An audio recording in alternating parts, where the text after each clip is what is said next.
Hi! Good evening, it's me, Kaperson. So, ayan. So, magluluto tayo ngayon, mag-aadobo tayo ng chicken o ng manok. Mag-aadobo tayo ng manok ngayon. So, luya. And then, bawang. At saka, syempre, yung manok. So, guys, yakapin natin yung isang followers ko. Ayan. Ayan siya sa baba, guys. Yakapin natin siya. Yakapin means i-follow natin yung page niya.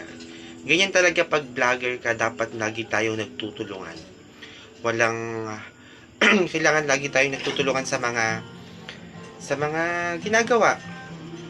Kasi guys, alam mo, kapag lahat tayo nagtutulungan at nagkakaisa tayong mga vloggers, so parang mabilis natin ma-unlock yung mga monetization tools, ganyan. So, paki naman si ma'am, follow po natin, guys. Yun lang po, maraming salamat and happy evening, guys. Yan. So, luto na tayo ng ating yung ulam. Bye-bye!